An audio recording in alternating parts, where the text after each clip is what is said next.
Scorch Trials, Chapter 50, on this PDF, page 168. The trees might have been dead, but their branches still pulled on Thomas's clothes and scratched at his skin. The wood shone white in the moonlight, and the streaks and pools of shadow across the ground gave the whole place a haunted feel. Teresa kept walking in silence, floating up the mountainside like an apparition. Finally, he found the courage to speak. "Where are we going? Are you really expect me, and you really expect me to believe all that was an act? Why didn't you stop when everybody else agreed not to kill me?"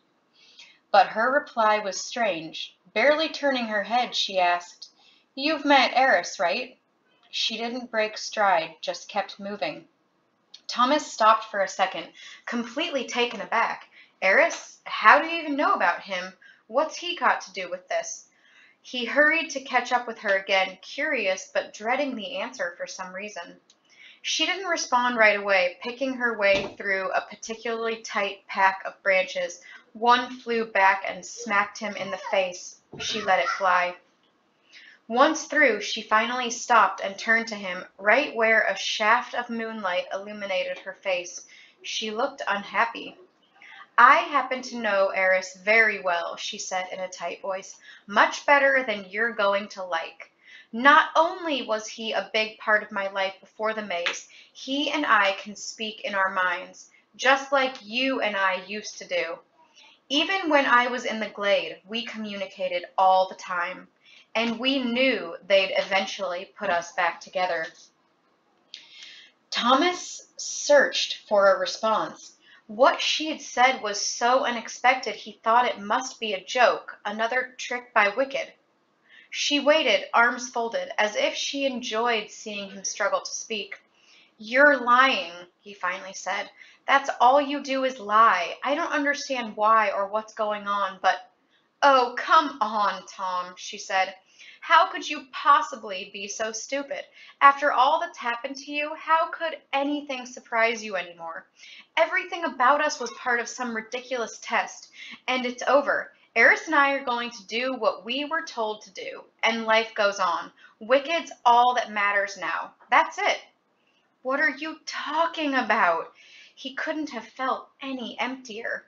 Teresa looked past him, over his shoulder. He heard the snap of breaking twigs on the ground, and somehow he held on to his dignity enough to not turn around to see who had snuck up on him. "Tom," Teresa said, "Eris is right behind you, and he has a very big knife. Try anything and he'll slice your neck. You're coming with us, and you're going to do exactly what we tell you. Understand?" Thomas stared at her, hoping the rage he felt inside showed clearly on his face. He'd never felt so angry in his life, what he could remember of it. "Say hi, Eris," she said, and then the worst thing yet, she smiled. "Hi, Tommy," the boy said from behind. It was definitely him, just not as friendly as before. "Such a thrill to be with you again." The point of his knife just touched Thomas's back. Thomas remained silent. "Well," Teresa said, "at least you're acting like a grown-up about this. Just keep following me. We're almost there." "Where are we going?" Thomas asked in a steely voice. "You'll find out soon enough." She turned and started walking through the trees again, using her spear as a staff. Thomas hurried to follow before Eris got the satisfaction of pushing him. The trees got thicker and closer together, and the moonlight flitted away. Darkness pressed in, sucking light and life right out of him. They reached a cave. The thick copse of trees serving as a tight wall at its entrance. Thomas didn't have any warning. One minute they were picking their way through prickly branches, the next they were in a tall, narrow hole in the side of the mountain. A dull light source shone from deep inside, a sticky green rectangle that made Teresa look like a zombie when she moved to the side for the other two to enter. Eris stepped around him, his blade aimed like a gun at Thomas's chest as he backed to the wall opposite Teresa and leaned against it. Thomas could do nothing but look back and forth between them, two people who every instinct had told him were his friends, until now. Well, we're here, Teresa said, looking at Eris. He didn't take his eyes off Thomas. Yep, we're here, all right. You're serious about him talking the others into sparing him. What is he, some kind of super psychologist? It kind of helped, actually. Made it easier to get him here. Teresa threw a condescending glance towards Thomas, then crossed the cave to Eris. As Thomas watched, she stood on her toes to kiss Eris on the cheek and grinned. I'm so glad we're finally back together. Eris smiled.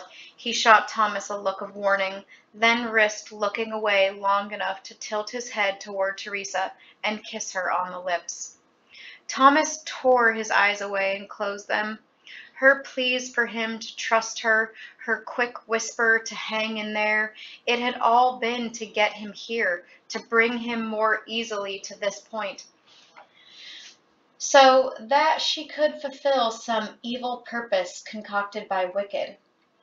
Get it over with, he finally said, not daring to open his eyes again. He didn't even want to know what they were doing, why they were quiet, but he wanted them to think he'd given up. Just get it over with. When they didn't answer, he couldn't help but take a peek. They were whispering to each other, stealing kisses between words. Something like burning oil filled his stomach. He looked away again, focusing on the odd source of light in the back of the cave.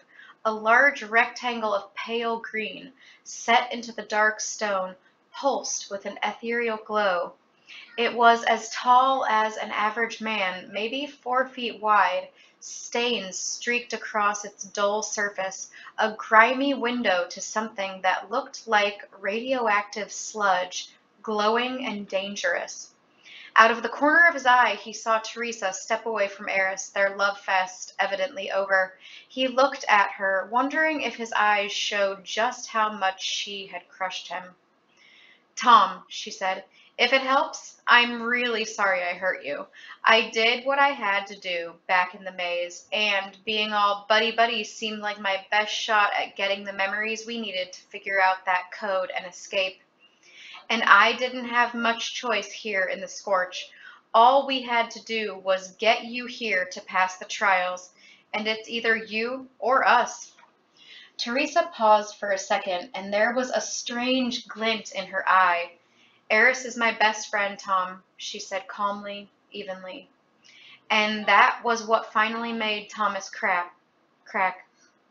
I don't care, he screamed, though nothing could have been farther from the truth. I'm just saying, if you care about me, then you should understand why I'd be willing to do whatever it takes to make it through this and keep him safe. Wouldn't you have done the same for me? Thomas couldn't believe how far away he felt from the girl he'd once thought was his best friend. Even in all of his memories, it was always the two of them. What is this? Are you trying to come up with all the ways possible in the universe to hurt me? Just shut your shuck mouth and do whatever it is you brought me here to do. His eyes heaved with angry breaths. His chest heaved with angry breath. His heart thumping at deadly pace. Fine, she replied. Eris, let's open the door. Time for Tom to go.